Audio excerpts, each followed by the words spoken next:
I know you're going to get tired of hearing from me, but that's okay because we have a great panel, a very diverse group of interests and perspectives for our closing plenary. What we'll be doing here is I'll be introducing each of our panelists one by one.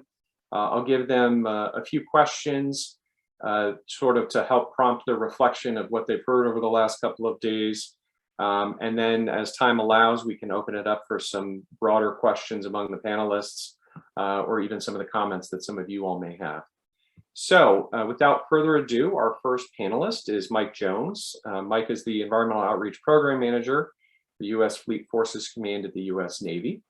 And Mike, I'm going to read these just once, I think, to you, and then the rest of our panelists, hopefully we'll keep them in mind as they give their remarks.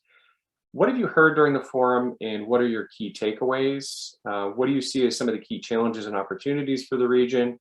And then what, from your perspective, can MACO do to address these issues? So take it away, Mike. Thank you. Well, Mike, I appreciate it. And thank you for the opportunity to speak here again. This is year 2 now that I get to be on the closing panel, and I'm very proud to be on here and very happy to address the group. First of all, like Mike said, I'm Mike Jones. I work at U.S. Fleet Forces Command. I no longer do the outreach as said, but now I'm more in the operations side / environmental side of the house. And I just want to kind of let everybody know a little bit about, first of all, what we do in the ocean and how we have a role to play in this planning forum. I myself, as long as the representatives that I have on the forum today, we represent 347,000 active duty sailors, 287,000 civilians, and 96,000 ready reserve members that make up the U.S. Navy. And together they man and maintain 296 deployable ships, submarines, and 3,700 aircraft. So we have quite a large force. And as part of a joint force, the Navy deploys around the world and works alongside of our allies, partners to deter aggression and preserve freedom on the seas. America has always been heavily dependent on seaborne commerce, and we heard a lot about commerce through this forum. A strong Navy is critical to securing our place in this increasingly globalized world. We build capacity, capability with our allies and partners daily. We enforce common principles, and we strengthen conditions that enable mutual prosperity. The Navy operates around the world. Today, this morning, I went to the situational awareness brief. We have 30% of our ships currently underway deployed. We have 10% of our ships doing training right in the Bay Capes, which is the Virginia Capes training area, which is the ocean space that we're really talking about over the past couple of days. So 10% of our force is out there right now getting ready for the fight, if you will. Today, we're in the middle of a large strategic competition. Russia and China have both advanced their military capabilities to act as global powers. We know this. They're obtaining high-end warfighting capabilities, many of which are focused specifically on our vulnerabilities.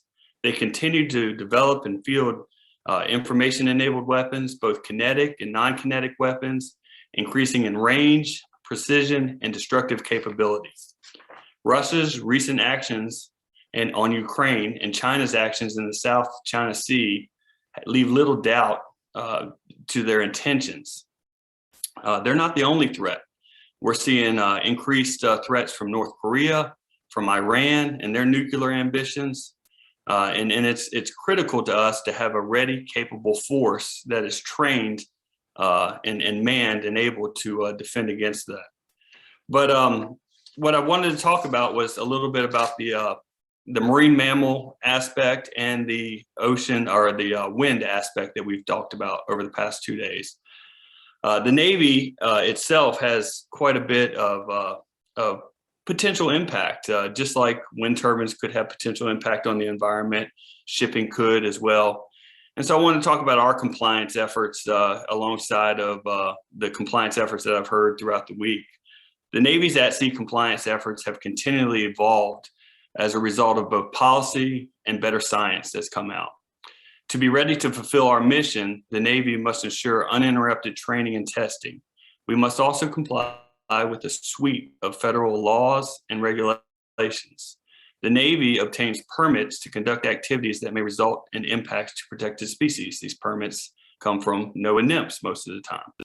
Requirements set forth in these permits include mitigation measures to reduce potential impacts and monitoring programs to collect data that will enable better understanding of the impacts Navy activities have on protected species.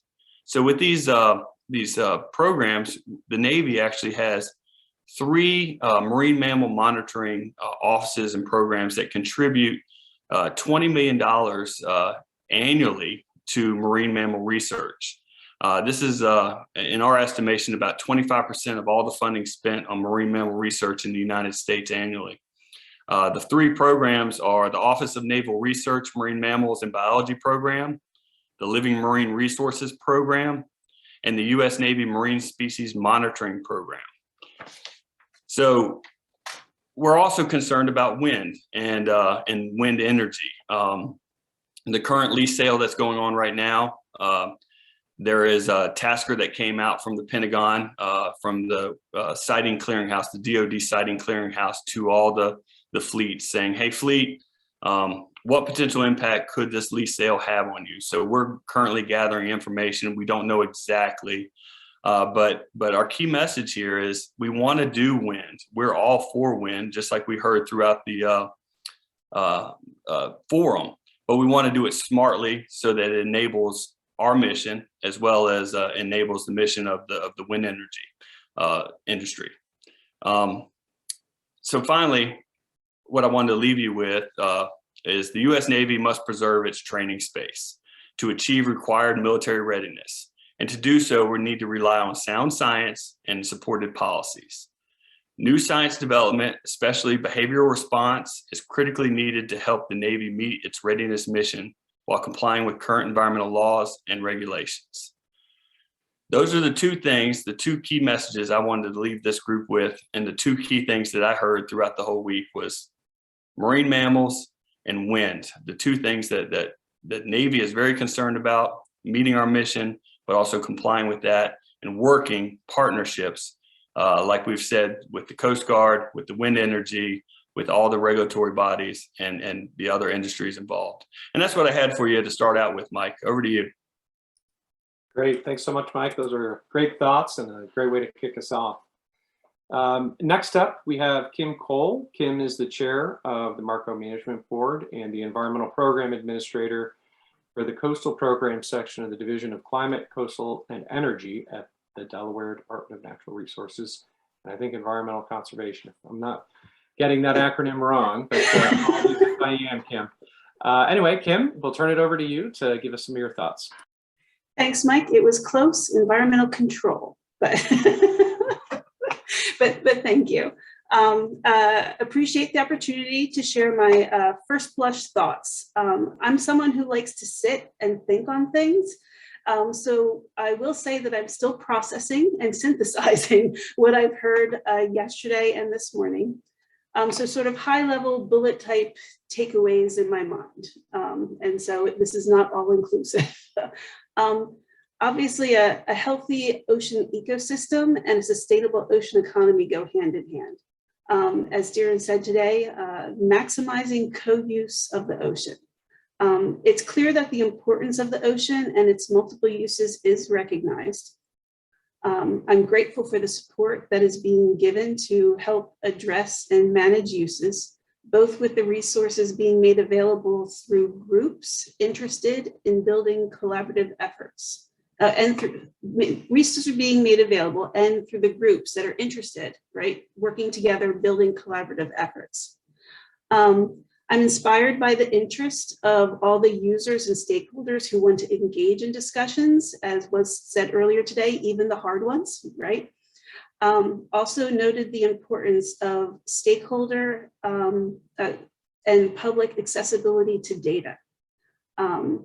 Both developing, updating, and maintaining data is critical for users to have best available information. And its partnerships is what makes this possible. We have an opportunity to be creative in building upon existing and creating new partnerships to assist with this. Also heard that we need to be cognizant of stakeholder fatigue, right?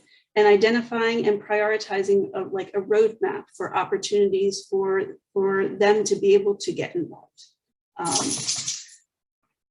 I also heard about the importance of building awareness of ocean issues, as well as identifying and making personal connections to the resources as being a need, an identified need. Diversity, equity, inclusion, and justice is a major consideration for everyone, but many struggle with how to implement it. So in my mind, I was like, how is it that we can be a leader with this? The younger voices that we heard with the student poster presentations earlier or yesterday was inspired. They're inspiring, and we can learn a lot from them. And they need support to engage, and we need to figure out how and where we can help there. Regarding key challenges and opportunities in the region, it was mentioned earlier today, and I see it, and I agree completely, capacity. But I see capacity as both a challenge and an opportunity. No one can do it all themselves, working on ocean issues, and no one should try. There's a lot of work to be done.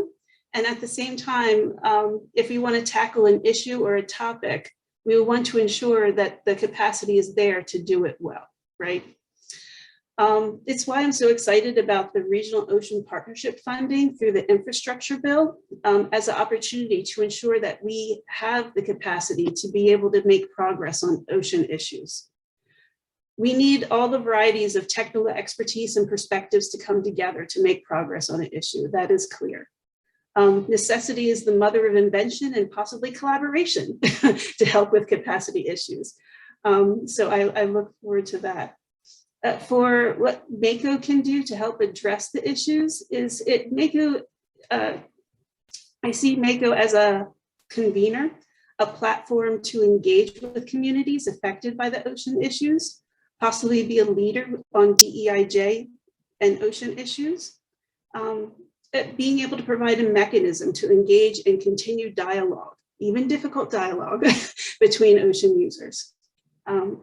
So I guess I'll stop there. I still have things mulling around in my head. Like, as I said, I sit and think on things, but I look forward to figuring out how to create new and build upon existing collaborations and opportunities to work on ocean resources with all of you.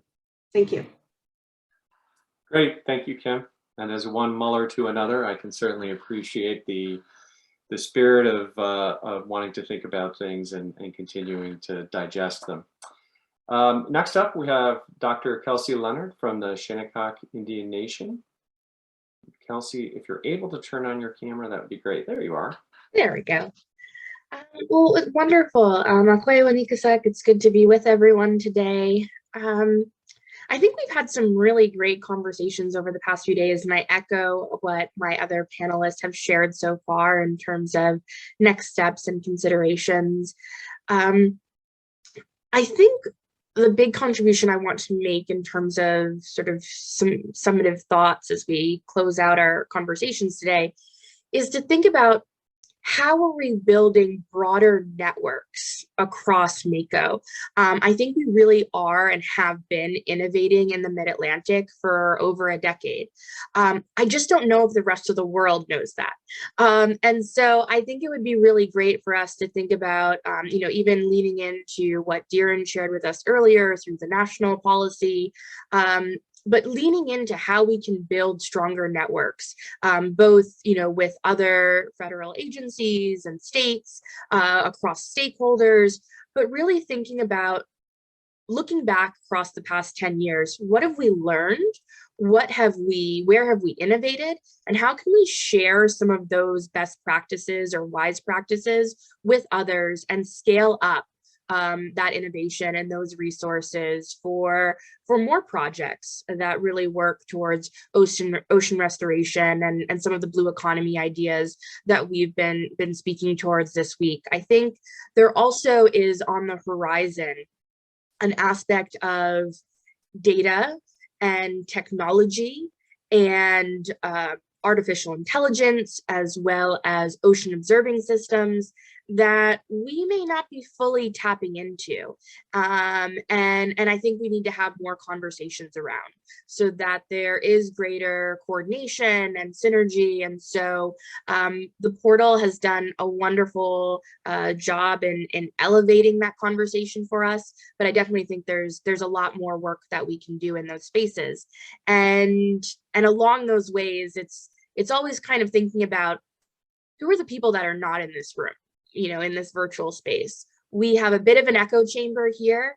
And I think that there are a lot of folks outside of this space that have a lot of power, maybe even more so than we do, in shaping the way in which ocean conservation and ocean uses occur for the future.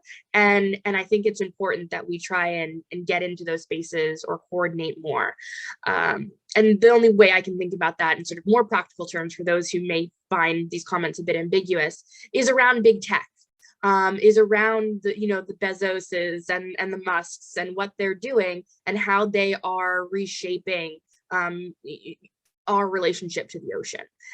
And I think as a region, we need to be more cognizant of where that trajectory is going and how it impacts us also as governments, but also across our citizenry. So I'll leave it there to Brittany. Thank you. Thank you, Kelsey. Those are great thoughts. And there's a lot, I love hearing about the partnership as being a real driver for our next steps. Next up, we have Emily Shinchenia. Emily is the director for the Regional Wildlife Science Collaborative for Offshore Wind. So Emily, on to you. Hi, thanks, Mike, and thanks everyone for having me today. I am also the manager of the Northeast Ocean Data Portal and work for NREC, the partner to make MACO up in New England. So I appreciate you asking me to join today, and I'll inject some lessons learned as well from my experience working across both regional ocean partnerships in the Northeast and the Mid-Atlantic, and some of their joint efforts, which RWSC is an example of. I also will sort of speak through my expertise and the lens that I carry, which is on data development and data management, data sharing, and all things environment and ecosystem. I also want to echo Kim's point about not one entity being or one person being able to do all of these things alone. So I think I'll just start off with a huge opportunity that I see for MACO in being that information gathering and sharing node where, we've heard about all of these different efforts related to ocean planning and management going on. You can't delve into any one in intense detail as an individual and really stay informed. So I think MACO has been playing this role and absolutely should continue being that information node and making sure that you can find out the information about whichever topic you would like. I also think there's a lot to be said for all of those existing groups and work groups and individual topic areas that MACO has been convening experts on for many years, and would love to see those continue. We heard throughout the last 2 days the value that those have brought in compiling information and helping data be shared and helping knowledge and experience be shared across all those different topic areas. And there are important linkages among all of them, which again, I think MACO can help make those connections. And to that end, I think those groups should continue to stay nimble and responsive to the arising and emerging issues. For example, just one thing that stood out to me in hearing the previous conversation earlier this morning about the data portal is, folks are constantly requesting new data and new features and new functions for the portal, and that's wonderful. And we should be able to do that, and we should make that a huge priority because that is one of those main information sharing tools that MACO and MARCO broader carry along with it. So specific to the point raised about real-time information being added to the portals, yes, absolutely. Let's figure out what folks need and how we can do that to meet those needs. Since I'm talking about data and real-time information, and this has come to mind, I commented in the chat a minute ago to Tony's and Mike's conversation about passive acoustic monitoring.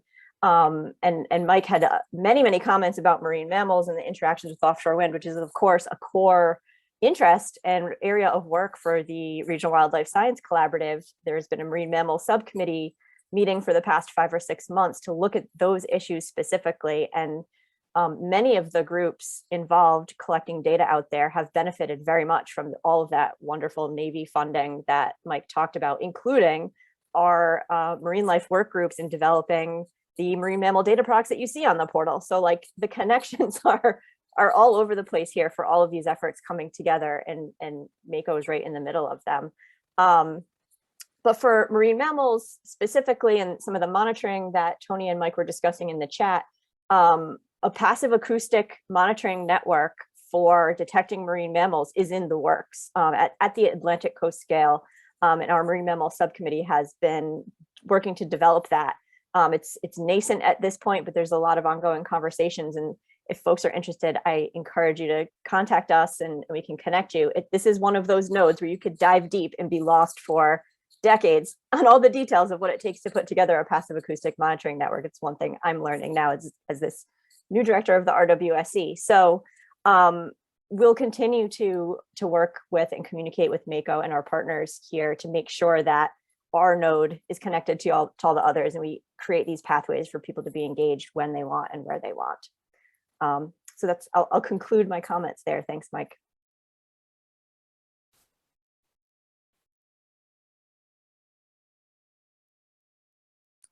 Great, thank you very much for that, Emily. And next up, we have Jerry Barnes. Jerry Barnes is the Marine Affairs Manager for Coastal Virginia, Offshore Wind at Dominion Energy. Jerry? Good morning, Mike. And I want to first thank Tony, Kimberly, Judy, Carl, Avalon, Kevin, and you, Mike, for all that you do for the Mid-Atlantic Committee on the Ocean and for providing me the opportunity to participate in the 4th Annual Ocean Forum and this closing plenary session. Again, my name is Jerry Barnes, and I am the Marine Affairs Manager for Dominion Energy's Coastal Virginia Offshore Wind Project. A little bit about Dominion Energy. Dominion Energy is an energy company headquartered in Richmond, Virginia, that operates in 16 states across the United States. Our core mission is to safely deliver clean, reliable, and affordable energy to our more than 7 million customers. Through efforts towards sustainability, we have reduced carbon dioxide emissions by 70% since 2005 and have set a goal of net zero carbon and methane emissions by 2050 for both our electrical and natural gas businesses. Currently, more than 85% of our energy generation comes from clean energy sources or natural gas. Investments in infrastructure and new projects such as offshore wind generation, solar, and battery storage facilitate our goal to better serve our customers and the environment. There is a strong policy foundation for offshore wind, as Josh mentioned earlier. In April of 2020, then Governor Ralph Northam signed the Virginia Clean Economy Act into law. The law's intent is to build a clean energy future for the Commonwealth of Virginia that reduces carbon emissions and creates significant economic improvement through local job creation and supply chain formation in both Virginia and neighboring states. The law requires new measures to promote energy efficiency, sets a schedule for closing old fossil fuel power plants, and requires electricity to come from 100% renewable sources such as solar or wind. Specifically, it requires Dominion Energy to be 100% carbon-free by 2045. It importantly establishes that 2.5 to 3 gigawatts of offshore wind by January 2028 and 5.2 gigawatts of offshore wind by the end of 2034 is in the public's interest. Further, it subjects our project to competitive procurement or solicitation for services and equipment, consideration of economic benefits in Virginia, and priority hiring of veterans and workers from historically disadvantaged communities. Dominion Energy is a national leader in offshore wind.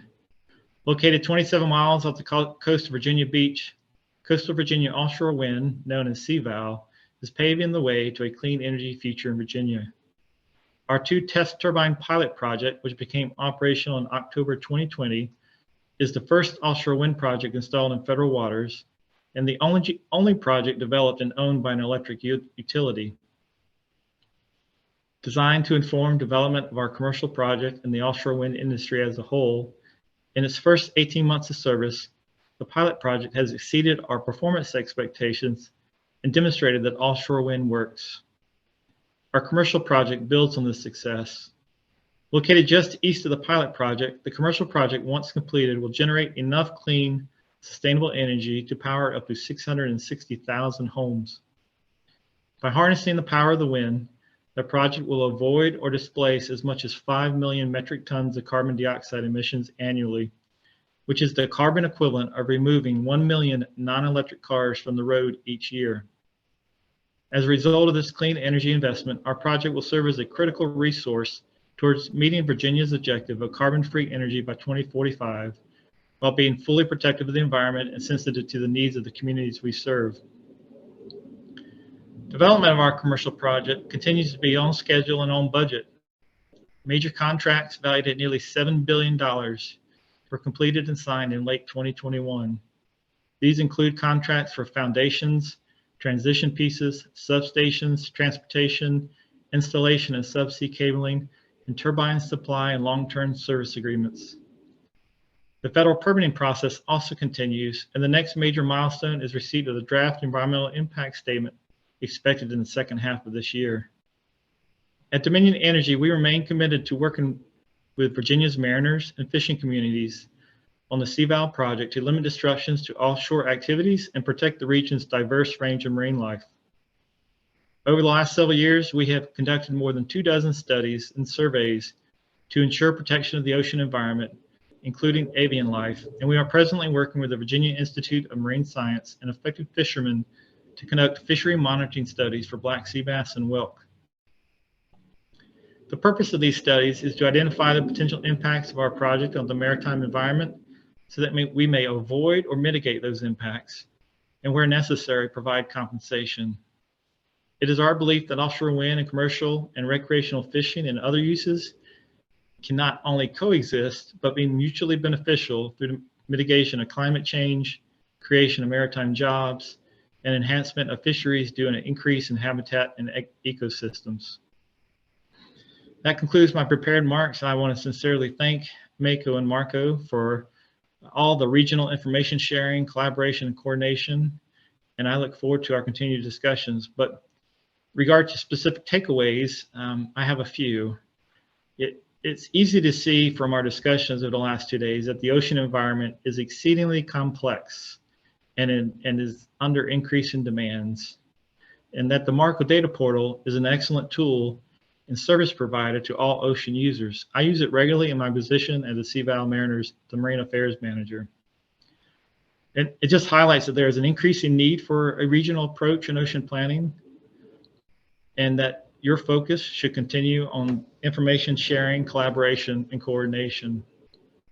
What are key challenges and opportunities that I see for the region? I think I'd like to see integrating individual offshore wind project monitoring plans with existing federal survey data and other research. Efforts to that end is underway, and I think MACO has a role in there. There's a widespread agreement amongst developers, regional science entities, and regional fishery management councils that research and monitoring should be conducted at both the project and regional scales to understand project-specific and cumulative effects, fishery performance, and quantifying related economic losses or gains. I also think there's an increasing need to integrate real-time data with the portal, both to help mariners conduct their activities, which is essentially an active energy production facility. What, from my perspective, can MACO do to address these issues? Continue what you're doing. Continue the proactive engagement, collaboration, and involvement among state and federal agencies, research institutions, wind developers, and fishery members and representatives. Identify ways to support local and regional monitoring of commercial fisheries to best inform assessment of wind farm effects on fish communities. And just continue facilitating the sharing of data and methods to best understand wind farm effects and disentangle changes in fish communities due to offshore wind projects from those due to other environmental factors such as warmer and more acidified marine environment. And thank you. Back to you, Mike. Great, thank you, Jerry. Okay, next up we have Sarah WinterWhelan, who is the Executive Director for Healthy Ocean Coalition. Welcome, Sarah, and take it away. Thanks, Mike. Can y'all hear me? Yeah, okay, good. I wasn't getting the little green around my box, so you never know with technology these days.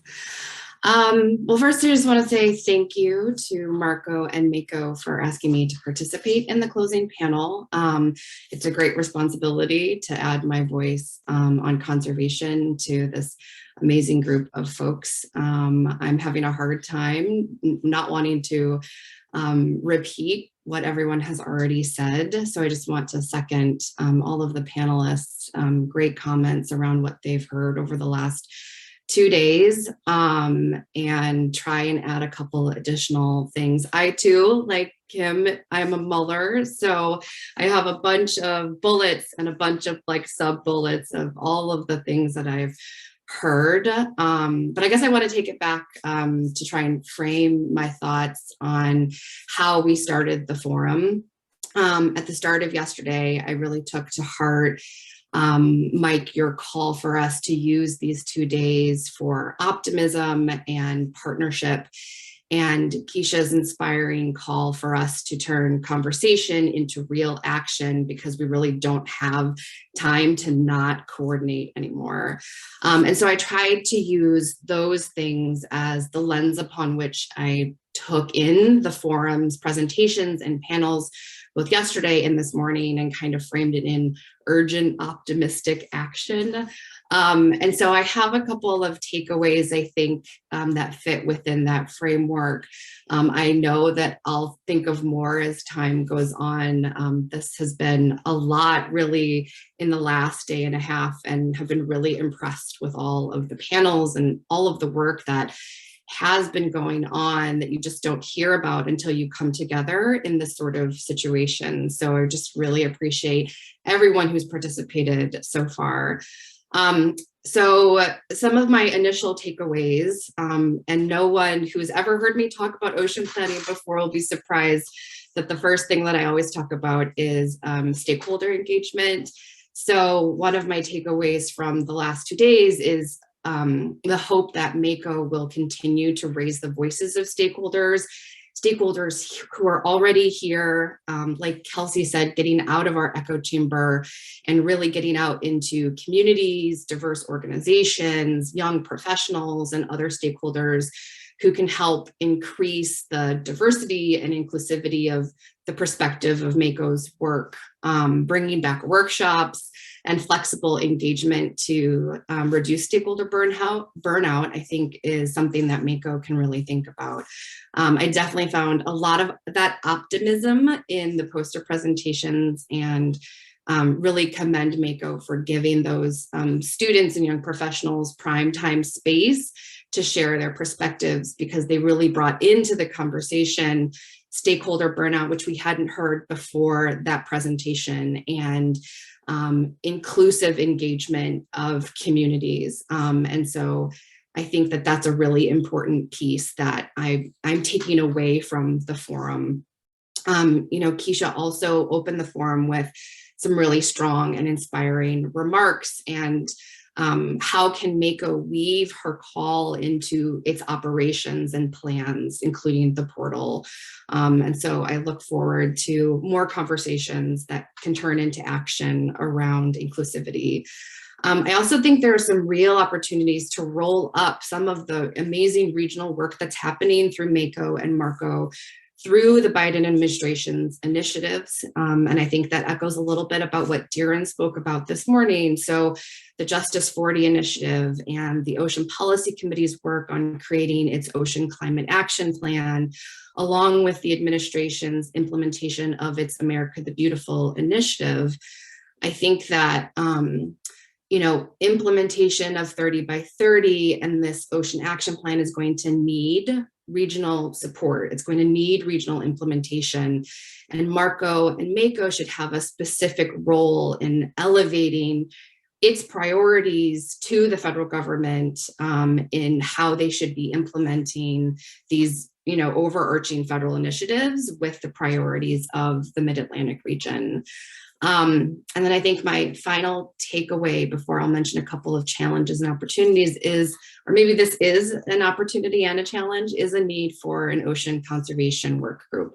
I don't really think the conversation should be if there is one, but how does it function and what should it be accountable for? And I think that conversation started to happen yesterday. And so I thought that was a great place to start for MACO. A couple final thoughts on challenges and opportunities and how MACO can play a role is, it's already been mentioned throughout that there's just an increasing complexity that climate change places on an already complex system of governance and conservation. And I think that's a continuing challenge that MACO and MARCO are just going to have to continue to wrestle with. I think today's conversations especially show that there is a tremendous increase in ocean activities in the Mid-Atlantic ocean space. And what I felt was missing was, how does MACO ensure a safe place for wildlife and marine habitats as the ocean continues to get busier? So I think that's a challenge for MACO to consider. And then given that challenge, how do we weigh new activities through the lens of the cumulative impact? So not just project by project, but looking at the cumulative impact of a new single project to the regional lens of what the load is already carrying in the ocean space. And then a couple final opportunities is creating that workshop, the work group on ocean conservation, how we can staff it, give it proper resources and funding, that its focus should be on science and conservation outcomes, not either or. And then I hope this work group includes broad and diverse stakeholder engagement, which kind of chimes right back to my first sort of takeaway from the last day and a half. And then finally, I'll just end, Dr. LaFair yesterday advised us that, states really have a great opportunity and to work more closely and are better positioned to work with community organizations and philanthropic organizations than the federal government. And so I think that MACO, being a conglomeration of all of those things, can really lean into that with some funding to make a difference through that lens. So I know that was sort of a set of things, but those are my initial reflections, and I really appreciate the ability to get a chance to reflect with you all on this panel. Thanks. Great, thank you, Sarah, and we appreciate your insight also, so thank you for participating. Our final panelist is Ria Ajmira. Ria is a junior at Monmouth University, majoring in chemistry with a concentration in biochemistry and a minor in journalism. Very impressive. All right, welcome, Ria, and we look forward to hearing your insights. Hi, thank you. It's honestly an honor to be able to be here today with a group of such experienced individuals. So I really do respect this opportunity. A lot of my key takeaways were actually mentioned, the honor of being last. But I did have a few other takeaways. I think from all the poster presentations and just general lectures that I've seen these past 2 days, it's really great to see all the conversations that are being held and just all of the discussions that are being opened up. And I think that's a huge thing, especially with offshore wind and just ocean environmental protection. It's just keeping this collaboration, communication going. And I think that's probably one of the biggest things that MACO can contribute in is being able to keep these conversations going, whether it's in a public outreach setting or more of an internal setting between either its stakeholders or between, a research scientist, between offshore wind contributors, any of those. I think it's important to just have that communication and that openness. I know that from my project that I did a white paper on how to mitigate harm to marine species with offshore winds in mid-Atlantic. I know that with the interviews that I did, a lot of the opponents were actually, I got a lot of questions of how are we being, how will we be acknowledged if we don't support the offshore wind? And it made me realize, because it put me in a tough situation, being more of a novice in the field itself, put me in a tough situation in how to answer them. But it made me more so realize how there is definitely still a need for our projects and our work to be more open to the public and to the Mid-Atlantic population. Because if I'm being questioned, I'm sure that a lot of you are also being questioned, probably more heavily than I was. And so I definitely do think we do need more public awareness in our efforts, and generally just the scientific backgrounds of it and what's actually being done. Another takeaway that I had was it was really amazing to see just how intricate these research studies can get, and it could be on any single detail of the ocean. And that was really just mesmerizing to see just how much the research can expand to so many different aspects. And as a research scientist myself, it was really, interesting to see all of those viewpoints. On that perspective, I find that one of the concerns that I also have is if all of these projects are happening in a relatively quick amount of time period, it won't be enough time to collect research on these wind turbines. And with that research, we won't be able to implement it on future wind turbines. If all of these turbines are built at relatively the same time, if anything is not as efficient as it can be, or if there are any detriments in the process that could have been fixed, we won't be able to implement it because it will be too late if all the projects are already established. I, of course, don't know the technicalities of the time frame, of course, but it is one of the concerns I have, because that research is definitely valuable, and offshore wind definitely is a new field in America. And so I do think that research should have a chance to be implemented if it can be improved in any way after we do establish it.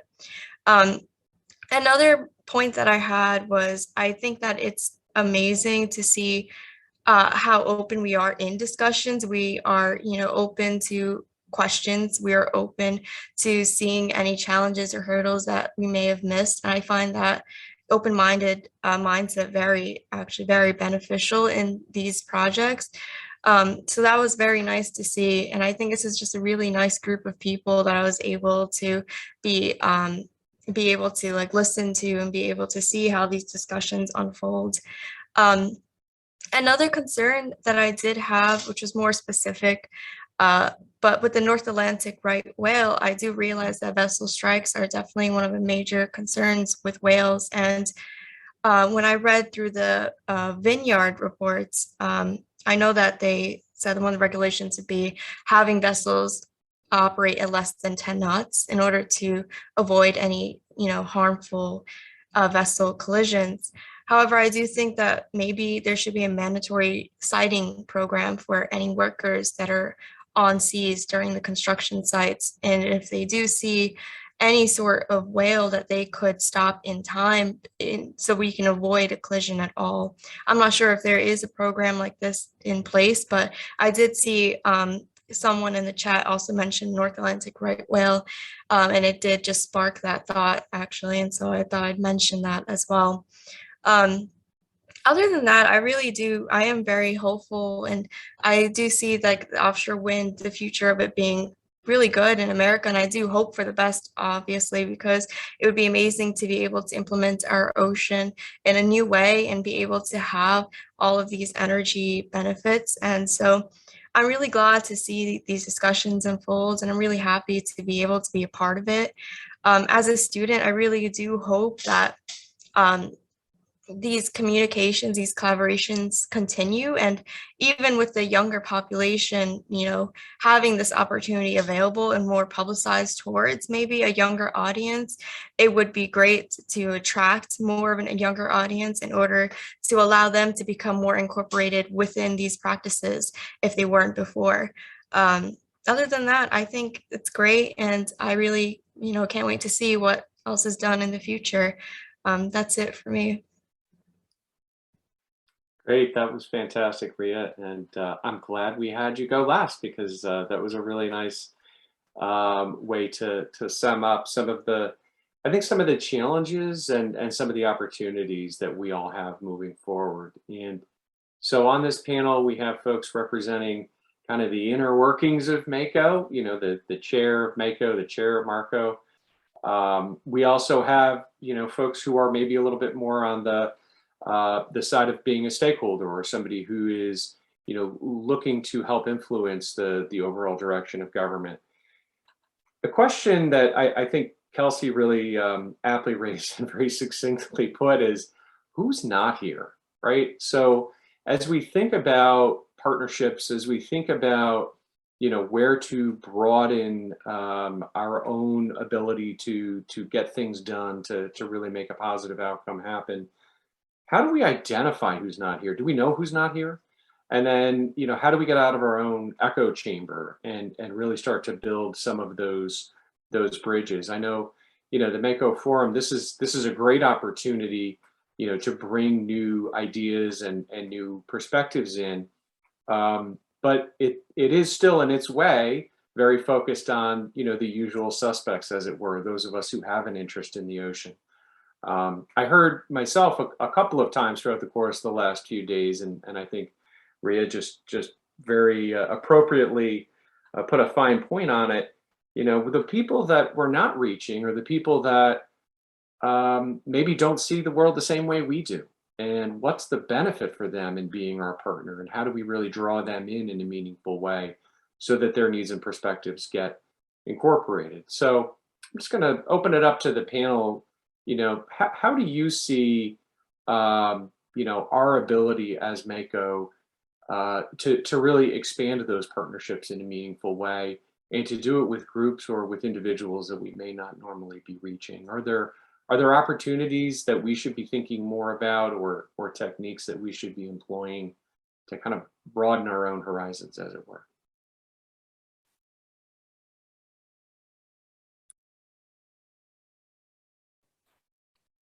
Hey, Mike, I'll kick you off here real quick. One of the things that we do, or that I've seen, and I've been a part of this since we were doing regional planning bodies and things of that nature, so for quite a while now, is data sharing. And we do that with the data portal now, where you know, we share data, we collect data, we share data, and then universities, industry, other folks that collect data will in turn share it back to you. And that's a way to connect us.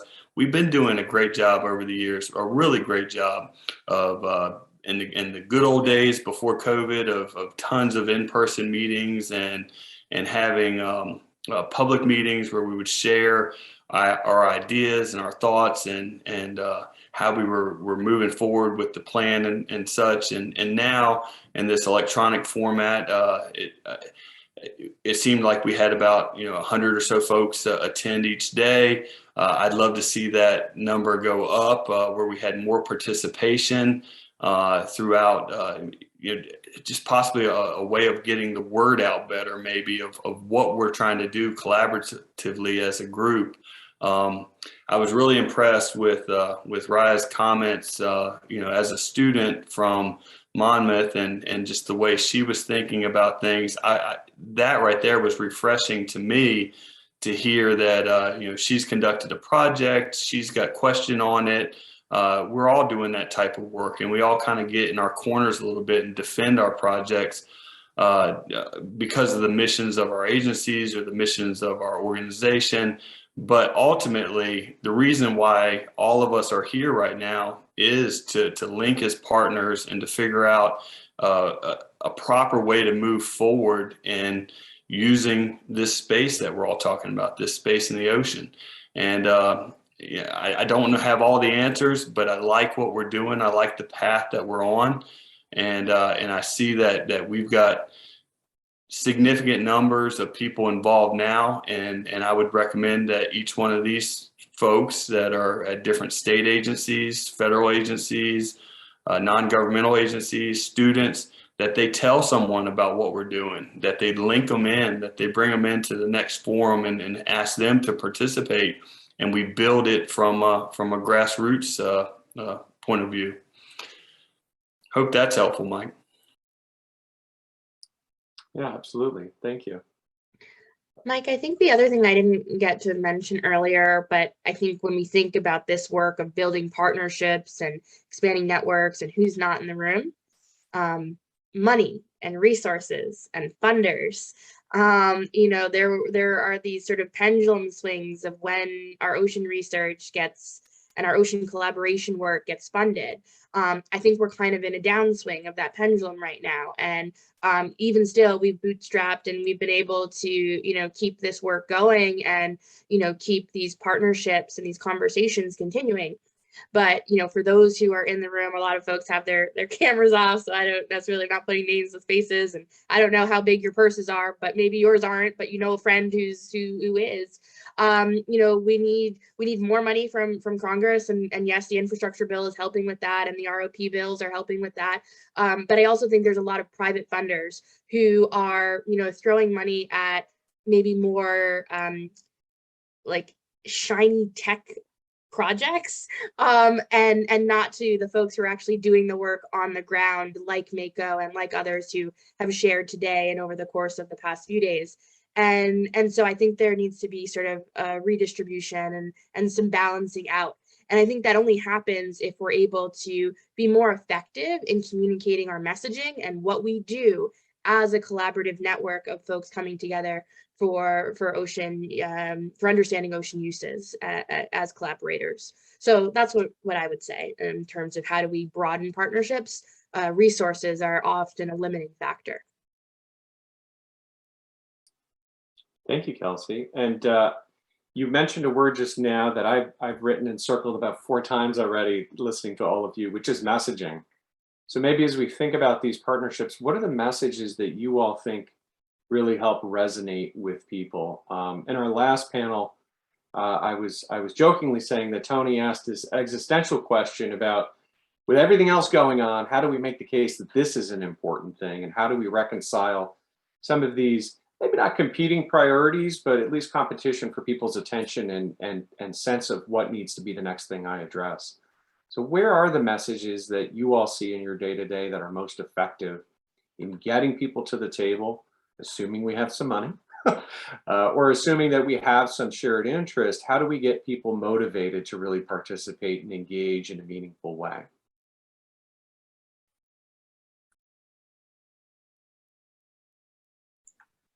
I'll chime in there, Mike.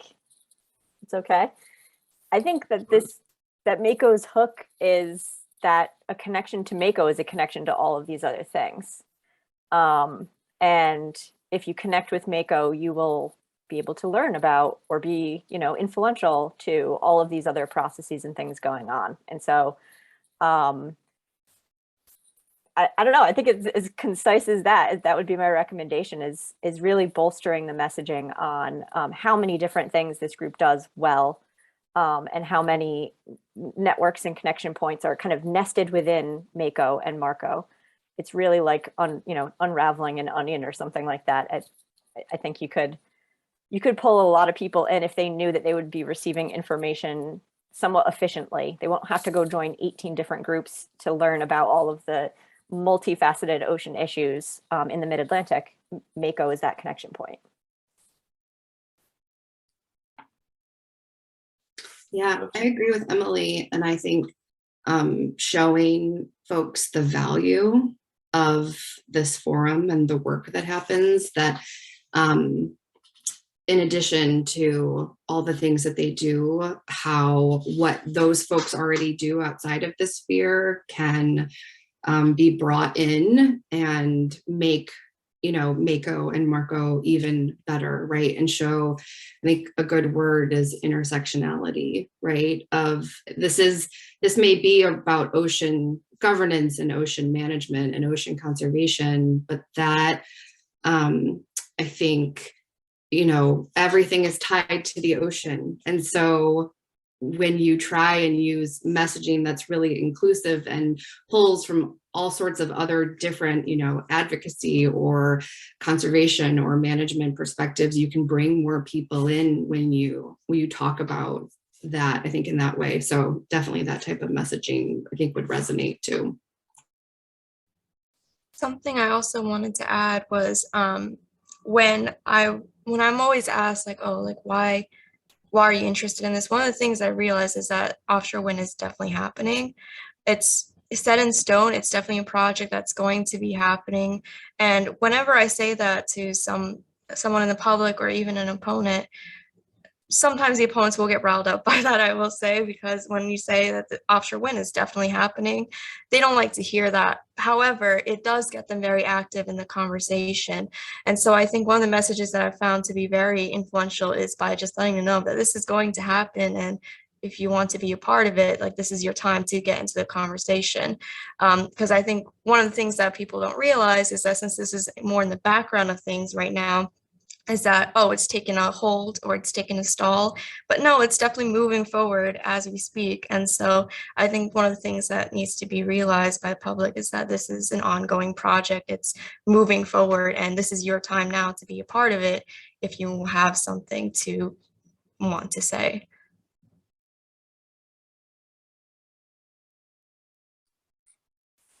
That's great. And yes, that sort of sense of urgency and a couple other things I heard there were showing them results too. That there's something here to benefit from your participation, as well as thinking about that connectivity, as Emily said, to all different parts of the equation. I mean, I've been thinking about, where are we in the realm of the bigger world here? And one of the things from an earlier panel today that I heard was, this sense of, and I'm just going to take a really discrete example. Well, Russia and the Ukraine are in the news all the time, but on a maritime basis, we have Russian and Ukrainian workforce, and how does that interplay? And I think there's these sort of things that trickle in and kind of puncture this false firewall between what we do and the rest of the world, and it's really all connected. And how do we demonstrate to people that these connections kind of all lead to eventual outcomes, whether intentional or not, and how do we trace that back to getting people's attention? There's a note in the chat from Laura McKay that I can really relate to, that in a recent survey, they found people were more concerned about plastics in the ocean as compared to climate change and other issues, except for inflation, which we're all concerned about. And from my own perspective, my daughter has a career day coming up next week, and she said, "Dad, I want you to come because you have the most important job in the world. You're keeping plastic out of the ocean." And I said, "Well, okay, I'm doing a lot more than that, but yes, that is absolutely part of it." And I think why people, maybe one suggestion as to why that resonates with people is they can sort of see and touch and feel it. I've been to the beach and seen plastic. I've had plastic in my hand and had a choice as to whether I was going to recycle it, throw it away, or just drop it on the ground. And that sort of personal connection of, I have an action I can take here that's going to have an effect on an eventual outcome that I want to see. That I think is a really powerful motivator for people when we're talking about something as big and scary and sort of fatalistic, if you will, as climate change, where people kind of feel a little helpless and unable to take an action. And what can I do? I'm just one person. So maybe connecting it back to sort of that personal ability to get people to take an action because they feel like it's something they can do something about right now. I know we're running short on time, but any other last thoughts? This has been great. I love this panel. I love the diversity of perspectives here.